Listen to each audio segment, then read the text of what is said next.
Hello and welcome friends, sports time में आप सभी लोगों का स्वागत है। कौन बनेगा एशिया का किंग, इसको लेकर जो है अब वो फाइनल घड़ी आ गई है, फाइनल का मोमेंट आ गया। इंडिया वर्सेस पाकिस्तान है और इस पे स्पेशल शो लेकर हम आपके सामने हाजिर हो गए हैं। तो सबसे पहले ये बात करते हैं कि भाई इंडिया और पाकिस्तान में कितना दम है, कौन क्या बोल रहा है, किसने क्या बयान दिए, वो सारी बातें यहाँ पर कर लेते हैं। शोएब अख्तर का बवालिया बयान भी आया, क्या लैंग्वेज इन्होंने यूज़ की है ना, उस पर ज़रा गौर फरमाइएगा। सबसे पहले शुरुआत जो है वो इसी खबर के साथ करते हैं। फाइनल में भारत की होगी पाकिस्तान से टक्कर। एशिया कप के फाइनल में पहली बार जो है वो भारत और पाकिस्तान भिड़ रहे हैं। 41 साल का इतिहास है, 17 एशिया कप के बाद फाइनल में टक्कर होगी। एशिया कप 2025 में 2 बार पाकिस्तान को भारत ने मात दी है और हैट्रिक लगाने की कोशिश जो है वो टीम इंडिया करेगी और उसी के साथ खिताब जीतने की। मगर फाइनल से पहले पाकिस्तान का बड़बोलापन भी जो है वो सामने आ रहा है। उनके कुछ एक्स क्रिकेटर्स हैं, प्लस उनके कोच हैं, उनके एक एक करके आपको बयान भी दिखाएंगे। साथ में सूर्य कुमार यादव ने भी जो है वो बयान दिया फाइनल को लेकर, बड़ा नप्पी तुली सी बात उन्होंने कही है, वो भी यहाँ पर आपको दिखाएंगे। मगर सबसे पहले बात माइक हैसन की कर लेते हैं, उनका बयान आपको दिखाते हैं, फिर सूर्या का बयान आपको दिखाएंगे जो फाइनल को लेकर वो यहाँ पर बोले हैं श्रीलंका के मैच के बाद। हमें इतना अच्छा प्रदर्शन करना होगा कि हम भारत पर लंबे समय तक दबाव बनाए रख सकें। हमें उन पर दबाव बनाना होगा और यही हमारी चुनौती होगी। मुझे लगता है कि पिछले मैच में हम भारत के खिलाफ जिस तरह से खेले वो पहले मैच से काफ़ी बढ़िया प्रदर्शन था। पहले मैच में हमने भारत को खेल पर कंट्रोल करने दिया था। पिछले मैच में हमने लंबे समय तक मैच को अपने कब्जे में रखा था और अभिषेक शर्मा की असाधारण पारी ने मैच हमसे छीन लिया। तो दबाव में रखने की बात जो है ना वो माइक हैसन कर रहे हैं कि टीम इंडिया को लंबे वक्त तक जो है वो दबाव में रखना होगा। जो लीग स्टेज में मैच खेला था उससे कहीं बेहतर प्रदर्शन हमने सुपर 4 में किया था और जब इंडिया से मैच हुआ और फाइनल के लिए जो है वो यहाँ पर पूरे तैयार नजर आ रहे हैं। डिस्कशंस करें इससे पहले सूर्य कुमार यादव का भी बयान दिखा देते हैं, कंपैरिजन आपको हो जाएगा। फाइनल के बारे में अभी सोचने की जरूरत नहीं है, ये श्रीलंका के खिलाफ मैच के बाद उन्होंने कहा। कई खिलाड़ियों को काफी क्रैम्प्स आए हैं, एक दिन रिकवरी के लिए मिलेगा और हम फिर उसी अंदाज में उतरेंगे जैसे श्रीलंका के खिलाफ खेले।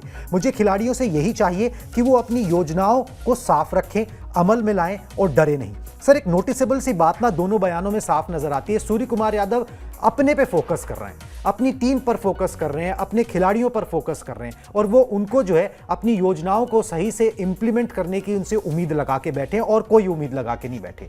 वहां पर फोकस इंडिया के ऊपर है, विरोधी के ऊपर है कि भाई वो क्या कर सकते हैं, उनको कैसे दबाव में रखा जाए। अपनी चीजें नहीं देखनी है, वो पहले दूसरे का घर देख लो। वही है जब आप किसी परीक्षा के लिए बहुत अच्छी तरह से तैयार रहते हैं, आपके सारे चैप्टर्स कंप्लीट रहते हैं, आप रिवीजन कर चुके होते हैं, आप रिवीजन कर चुके होते हैं, तो आप अपने आप को सिर्फ ये समझा रहे होते हैं कि आपको जो आपने तैयारी की है उसको एक अच्छे नतीजे में, अच्छे नंबरों में कन्वर्ट करना है। आपको कुछ नया नहीं करना है, आप ऑलरेडी सब कुछ पढ़ चुके हैं, सब कुछ फिक्स कर चुके हैं अपने सिलेबस को। लेकिन जब आपका सिलेबस कंप्लीट ना हो, जब आपकी पढ़ाई पूरी ना हुई हो, जब आपके चैप्टर्स पूरे ना हुए हो, तो फिर आप ये देखते हैं कि आपका सेंटर कहाँ है, वो सेंटर आपके घर से कितना दूर है, आपके लिए जाने के लिए कहीं ऐसा तो नहीं कि मौसम में बारिश होने लगेगी, कहीं ऐसा तो नहीं वहां जिस क्लास में आपका एग्जाम है वहां पंखा नहीं चल रहा होगा, वहां एसी होगा या नहीं होगा, 3 घंटे में आपको पानी पीने की छुट्टी कितनी बार मिलेगी। तो ये जितने भी वाहियात चीजें होती हैं जो आपकी कमजोरियों को उजागर करती हैं, जो आपके तैयारियों पर सवाल खड़े करती हैं, वो यहीं से क्लियर हो जाता है। सूर्य कुमार यादव ने बिल्कुल अपनी बात की कि भाई हमको पता है। और जिस माइक हैसन कह सकते हैं आप इंप्रूवमेंट या सुधार की बात कर रहे हैं कि लीग मैचेस के मुकाबले हम सुपर 4 में अच्छा खेले। फैक्ट ये है कुणाल कि आप किसी से भी दुनिया में, हम और आप तो चलिए हिंदुस्तान के हैं, हिंदुस्तान की टीम को बैक करते हैं इसलिए कह देंगे, लेकिन आप विश्व में किसी भी न्यूट्रल आदमी से भी पूछ लीजिए कि जिस तरह का इंप्रूवमेंट पाकिस्तान की टीम में है, उस स्पीड के इंप्रूवमेंट से वो भारत को कब तक हरा पाएंगे। मुझे लगता है शायद 10 मैचेस और खेलने पड़ेंगे। भाई क्या हुआ था, 130 140 था लीग स्टेज में, 170 के आसपास आप पहुंचे थे सुपर 4 में, वहां पर आप हारे थे 7 विकेट से, यहां पर आप हारे 6 विकेट से। तो अगर आप और इंप्रूवमेंट कर लेंगे तो अगला 5 विकेट से हार जाएंगे, फिर और इंप्रूवमेंट करेंगे तो 4 से हार जाएंगे। जैसे हॉकी का मैच होता है ना, हॉकी की जो टीमें होती हैं अंतरराष्ट्रीय स्तर पर, उनके पढ़ लीजिएगा आप कभी भी, और जो सब्सक्राइबर्स देख रहे हैं वो भी देख लें तो समझ में आ जाएगा। ऐसा कहा जाता है कि अगर आपके सारे बॉक्सेस ठीक है, आप बिल्कुल बहुत अच्छा परफॉर्मेंस कर रहे हैं, तो आप एक साल में एक पायदान अपनी ठीक कर पाते हैं रैंकिंग में। यानी अगर आप बहुत अच्छा खेल रहे हैं और आप 8वें नंबर की टीम है और आपने लगातार बढ़िया खेला, तो आप एक साल में 7वें नंबर पर पहुंचेंगे। ऐसा नहीं हो सकता कि आप 8वें नंबर से सीधा नंबर 1 पर आ जाए। तो पाकिस्तान के कोच को, जो एक बड़ी टीम के खिलाड़ी रहे हैं, उनको ये समझना पड़ेगा कि ये ठीक है कि वो मैच देखने में लग रहा है कि सुपर लीग और लीग स्टेज और सुपर 4 में बड़ा फर्क था। असल में कोई फर्क था नहीं। वहां भी आप बड़े मार्जिन से आ रहे थे, यहां भी आप बड़े मार्जिन से आ रहे हैं। और कल जिस तरह से श्रीलंका के खिलाफ भारतीय टीम खेली है, वहां उसके आसपास मुझे पाकिस्तान की टीम पहुंचती दिख नहीं रही है। बिल्कुल जी, वो पहुंचती हुई नजर नहीं आ रही है। ये एक टेंशन है, मगर ठीक है, बोलने को कुछ भी बोला जा सकता है। एक बार ना एक ग्राफिक्स दिखाते हैं आपको कि फाइनल में भारत और पाकिस्तान का किस तरीके का रिकॉर्ड रहा है। उसके बाद पाकिस्तान के 2 दिग्गजों पे आएंगे जो उन्होंने बयानबाजियां की है। ये भारत और पाकिस्तान के बीच मल्टी नेशन टूर्नामेंट, मतलब 5 या उससे ज़्यादा, 3 वाले नहीं लिए हमने, 5 या उससे ज़्यादा वाले जो देशों में मिलके एक टूर्नामेंट खेला, उसका नतीजा, जिसमें भारत पाकिस्तान जो है आपस में एक दूसरे से टकराए हैं, जिसमें 3 बार पाकिस्तान को जीत मिली है, 2 बार भारत को मिली है। मगर ये सैंपल जो है ना वो थोड़ा पुराना है। मतलब एक एक्सेप्शन चैंपियंस ट्रॉफी 2017 को कहा जा सकता है। उसके अलावा जो है इसका कोई अभी लेना देना उस तरीके से है नहीं। तो मगर फिर भी इतिहास के पन्नों को खंगालना ज़रूरी होता है कि कैसा रिकॉर्ड रहा है। उस समय पाकिस्तान की टीम कुछ और हुआ करती थी, अब कुछ और है, और इंडिया का स्टैंडर्ड कहीं कुछ और चला गया है। चलिए जी, अब शोएब अख्तर के उस बयान पे आइए जी। शोएब अख्तर ने बयान दिया है। सर, इस बयान को ज़रा ना एनालाइज करिएगा, क्योंकि ये बयान जो है ना बहुत ही आक्रामक बयान है। मतलब मेरे को पढ़ के भी लगा कि भाई ये ऐसी बात कौन ही बोल सकता है। दिखाए, शोएब अख्तर का बयान दिखा दीजिए। पाकिस्तान की टीम को भारत के घमंड को मार देना चाहिए। पाकिस्तान को उसी मिजाज के साथ मैदान पर उतरना होगा। पाकिस्तान को मारने के इरादे से मैदान पर उतरना होगा। साथ ही भारत को यह दिखा देना चाहिए कि वो किस मिट्टी के बने हैं। वो ऐसे खेलें कि भारत की टीम हमेशा खुद को मुश्किल में पाए। ये किस तरीके का मोटिवेशन है, मैसेज है, बयान है? मार देना चाहिए और मारने के इरादे से उतरना चाहिए। ये अब ये कोई जंग हो रही है? पहले तो ये बोल रहे थे भाई क्रिकेट और राजनीति को अलग रखा जाए। अब ये लैंग्वेज तो जंग की लैंग्वेज लग रही है, जिसमें कि मार दो और घमंड तोड़ दो। ये बयान जो है ये भड़काऊ बयान है। मतलब ये भड़काऊ बयान है, और एक ऐसी टीम को जो पस्त पड़ी हुई है भारत के खिलाफ। मतलब जिस तरह से रोते पड़ते पहुंची है फाइनल में, और जिस तरह से भारतीय टीम फाइनल में पहुंची है। मैं फिर कह रहा हूं कि हम इंडिया के रहने वाले हैं, इंडिया को बैक कर रहे हैं, उसको हटा दीजिए। एक न्यूट्रल आदमी को ले आइए, दुनिया के किसी भी टापू से ले आइए, कहीं से लेके आइए, जिसको नहीं पता कि क्रिकेट क्या होता है, खेल के नियम नहीं पता उसको नहीं पता कौन है शोएब अख्तर, उसको नहीं पता कौन है सूर्य कुमार यादव, और उससे कहिए कि ये एक टूर्नामेंट हो रहा है। क्रिकेट एक खेल होता है, उसका ये टूर्नामेंट हो रहा है। एक टीम ये इंडिया है जो ऐसे पहुंची है फाइनल तक 6 के 6 मैच जीतकर, और एक टीम ये पाकिस्तान है, यही पहुंची है फाइनल तक, लेकिन ये ऐसे पहुंची है। अब तुम बता दो भाई क्या है। वो जो बताएगा वो शोएब अख्तर जान ले। तो ये वही बात है कि आपकी टीम जब पस्त पड़ी हुई हो, आप उसको मोराल बढ़ाने के लिए कुछ भी कहते हैं और कोशिश करते हैं। अच्छा, फिर नाराज भी पहले होते हैं। फिर या तो आप बड़ी अच्छी बात है कि आप अपनी टीम को, चलिए शब्दों का चयन, आपकी बात सही है कि शब्दों का चयन कुछ और बेहतर हो सकता था, मार दो पीट दो की बेहतर। कई बार होता क्या है ना, यही वाली भाषा समझ में भी आती है उनको। ये भी है।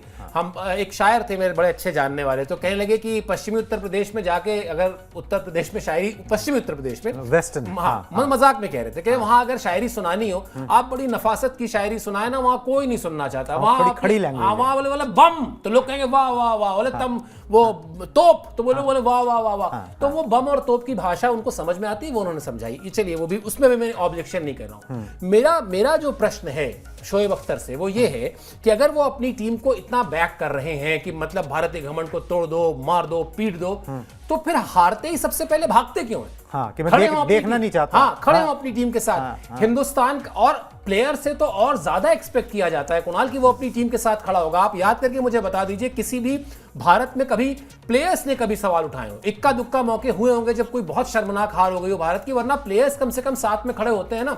और अब तो भारत का अवाम साथ में खड़ा होता है। अब 2023 वर्ल्ड कप में हार के बाद भारत की पब्लिक साथ में खड़ी थी।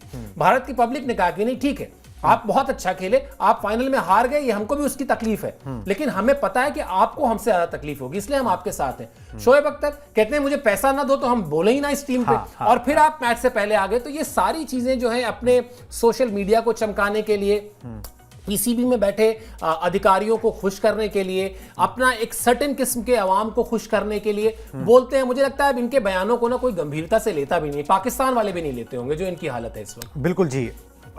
शोएब अख्तर को जो है गंभीरता से, उनके बयान को उनको कोई गंभीरता से नहीं ले रहा। मतलब वो तो ये भी कह चुके हैं कि पाकिस्तान, मतलब ये शोएब अख्तर कह चुके हैं। हाँ। अगर आप नेट पे जाएंगे, ढूंढेंगे, एक महिला के साथ उनका एक लंबा इंटरव्यू था, वो मैं महिला का नाम भूल रहा हूँ, वो वहां की अच्छी सेलिब्रिटी महिला है। उस इंटरव्यू में कहा कि एक ऐसा दौर भी रहा है पाकिस्तान की टीम में कि सिर्फ मैं पाकिस्तान के लिए खेल रहा था, बाकी सब मैच फिक्स कर रहे थे।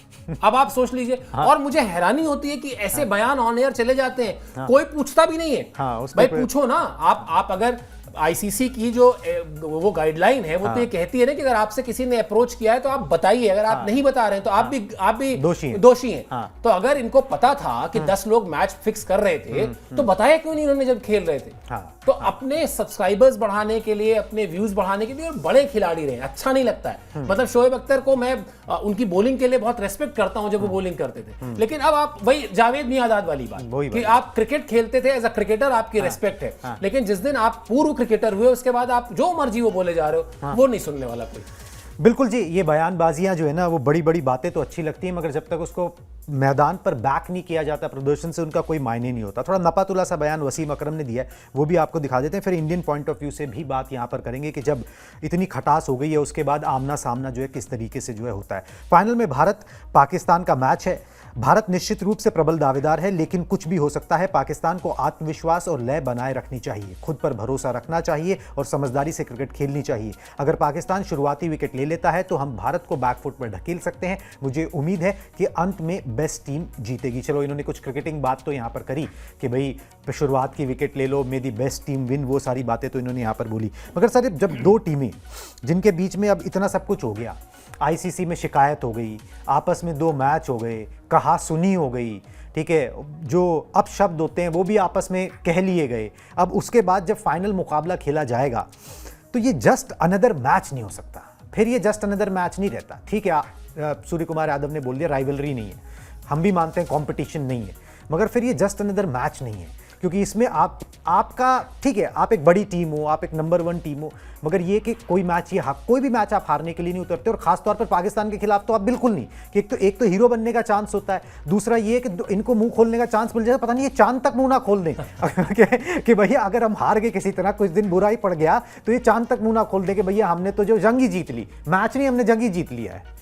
बोल ले, अगर मान लेते हैं वर्स्ट सिनेरियो में, पहले आप ही की बात से आते हैं, मान लेते हैं भारत हार गया, पाकिस्तान बोल ले कि वो दुनिया की नंबर 1 टीम को उसने हरा दिया, वो दुनिया की नंबर 1 टीम है। हाँ, हो गई। कोई मानेगा? कोई मानेगा? वो तो रैंकिंग ही नहीं मान रहे। हाँ, बस उनके मुल्क में कोई मानेगा? हाँ। तो वो तो अलग चीज है। वसीम अकरम का बयान इसलिए संतुलित है, वसीम अकरम को अभी भी पता है कि बीसीसीआई के साथ कमेंट्री पैनल में अपने रिश्ते ठीक रखने से सब कुछ ठीक चलता है मामला। अब आप जो कह रहे हैं इट्स अनदर मैच नहीं होगा, कुणाल, नहीं होगा ये मैं मानता हूं, लेकिन ये जान लीजिए कि जो भी टीम इसको सिर्फ एक मैच की तरह खेलेगी वही जीतेगी।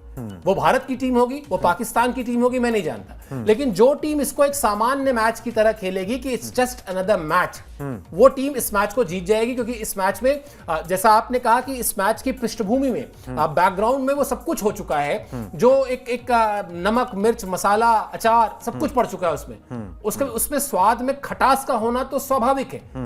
खटास तो आपको मैदान में कल भी दिखाई देगी, इस मैच के दौरान भी दिखाई देगी, लेकिन जो उस खटास को अपने चेहरे पर दिखाए बिना निकल गया, ठीक है, इमोशंस, हाँ बिल्कुल, तो वो जो है अपने आप को सुपीरियर पाएगा, वो बेहतर कंडीशन में पाएगा। और मुझे लगता है भारतीय टीम इस काम को करने में ज्यादा माहिर है। भारतीय टीम सिर्फ इसलिए नहीं इस वक्त नंबर 1 टीम है, या इसलिए नहीं वर्ल्ड चैंपियन टीम है T20 फॉर्मेट में कि उसके पास सबसे बड़े अच्छे खिलाड़ी हैं। वो बड़े अच्छे खिलाड़ियों के साथ साथ उन खिलाड़ियों का तालमेल, उन खिलाड़ियों के अंदर जीत के लिए भूख, ठीक है भाई, वो सबसे बड़ी बात है ना। वो मेरे ख्याल से किसी बड़े खिलाड़ी का स्टेटमेंट था, अभी याद आ जाएगा, जिसने ये कहा था कि कोई भी टीम जीत सकती है। आईपीएल के दौरान दिया था, शायद श्रेयस अय्यर ने दिया था कि टीम कोई भी जीत सकती है। सभी टीमें जब बनाई जाती हैं तो ऐसी ही बनाई जाती हैं कि सबके अंदर ये मादा हो। जीतती कौन सी टीम है? जिस टीम में 11 खिलाड़ियों में से ज्यादा खिलाड़ियों में जीत की भूख होती है। हाँ। 11 के 11 खिलाड़ियों में, 11 के 4 खिलाड़ियों में, 11 के 8 खिलाड़ियों में, आपके पास इस वक्त 11 के 11 खिलाड़ियों में। अनफॉर्चुनेटली, और इसमें पाकिस्तान के खिलाड़ियों का दोष नहीं है, हाँ। इसमें पाकिस्तान क्रिकेट बोर्ड का दोष है कि वहां पर उस जीत की भूख से पहले कुछ साबित कर देने की होड़ है। आप अपनी जगह बचा लेने की का लालच है, ठीक है, इसलिए वो चीजें जो है उनकी खराब हो जाती हैं। वरना इतनी खराब टीम नहीं है कि वो अफगानिस्तान, यूएसए या जिम्बाब्वे से हार जाए। हार का डर वो हमेशा उनके साथ रहता है, वो कल भी आपको दिखाई देगा।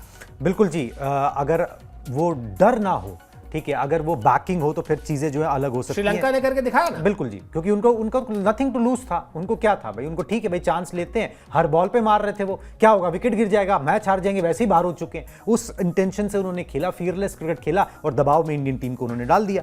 चलिए जी आगे बढ़ते हैं। अब इस मैच को जो है दुबई में खेला जाएगा। दुबई में टॉस का रोल जो है ना वो बड़ा अहम होता है, ठीक है, और हम ये आंकड़ों से साबित करेंगे कि किस तरीके से ये अहम होता है। फाइनल मैच में टॉस का रोल होगा बेहद अहम। दुबई में भारत पाकिस्तान के बीच 5 T20 मैच खेले गए हैं। 3 बार भारत को जीत मिली है, 2 बार पाकिस्तान को मिली है, मगर हर बार दुबई में चेस करने पर ही टीम जीती है, चाहे वो भारत की हो या पाकिस्तान की हो।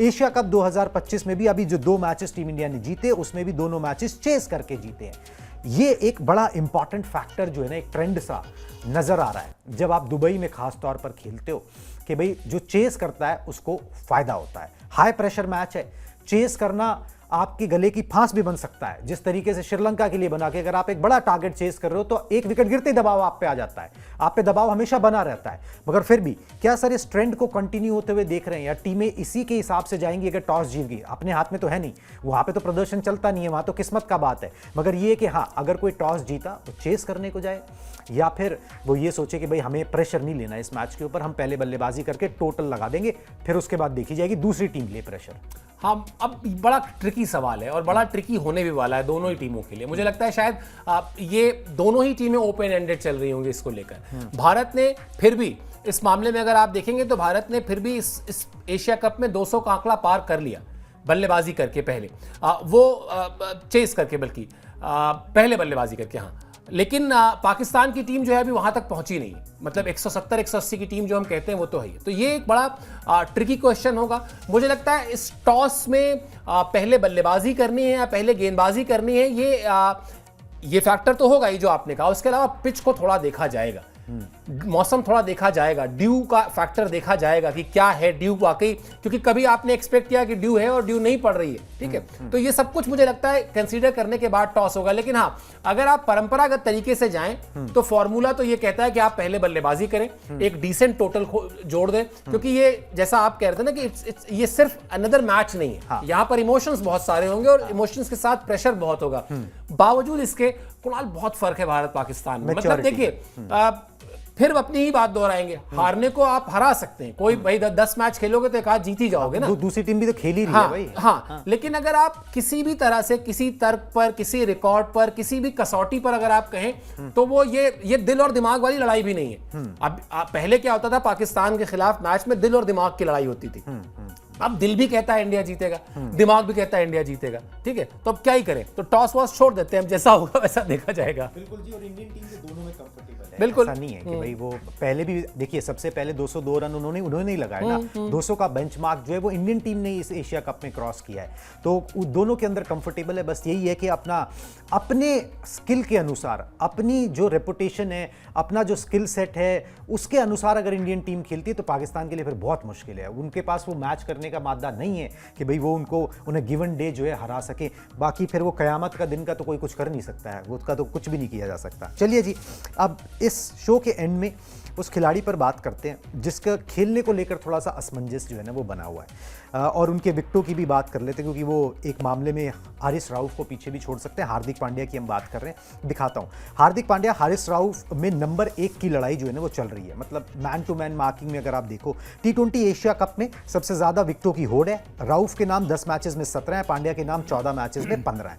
2 विकेट ले लेते हैं फाइनल में, या 3 विकेट ले लेते हैं तो फिर वो उनसे आगे निकल सकते हैं। मोर कंसर्निंग जो बात ये है हार्दिक के साथ कि भाई उनको थोड़ा सा जो है ना, वो मौने मौकल ने क्लियर किया है कि भाई उनको कोई ऐसा कोई मतलब मांसपेशियों में खिंचाव नहीं है, थोड़ी ऐंठन है ठीक है, थोड़ी ऐठन थी, हमने प्रिकॉशनरी मैयर के कारण उनको कहा भैया बैठ ही जाओ, 1 ओवर के बाद मत करो। हार्दिक पांड्या आपके लिए क्रूशियल हो सकते हैं और पाकिस्तान के खिलाफ ये चले हैं, इनका रिकॉर्ड बहुत अच्छा है, पाकिस्तान के खिलाफ इन्होंने बढ़िया प्रदर्शन किया है। और जिस तरीके से बाबर आजम को आउट किया था T20 वर्ल्ड कप में, वो अभी तक मुझे याद है, जहन में चारों खाने चित कर दिया था। तो हार्दिक पांड्या आपके लिए बड़ी क्रूशियल कड़ी हैं, अगर ऊपर से विकेट भी गिरते हैं तो भी, प्लस उनका इस टीम के खिलाफ जो एक अलग ही रंग नजर आता है वो उसके लिए भी।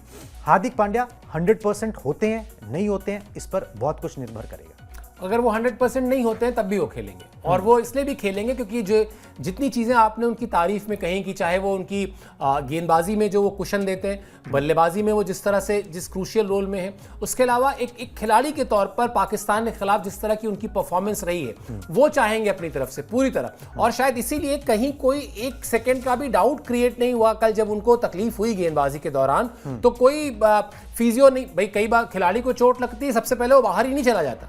पहले अगर वो बैटिंग टीम का है तो फिजियो आता है ना टीम का, भाग के या आके डॉक्टर देखता है, फिर कुछ करता है। अगर नहीं, अगर मान लेते हैं बॉलिंग टीम का भी है, जाके वहां पर बताता है ना कि मुझे ये दिक्कत हो रही है। अगर वो दिक्कत ऐसी है कि मैनेजेबल है, तो टीम कहती है ना कि नहीं चलो इसको थोड़ा स्प्रे करके एक दवा देके भेज दो यार दोबारा, बड़ा क्रूशियल है। इसीलिए नहीं उनको खिलाया गया कि हमको रिस्क नहीं लेना है।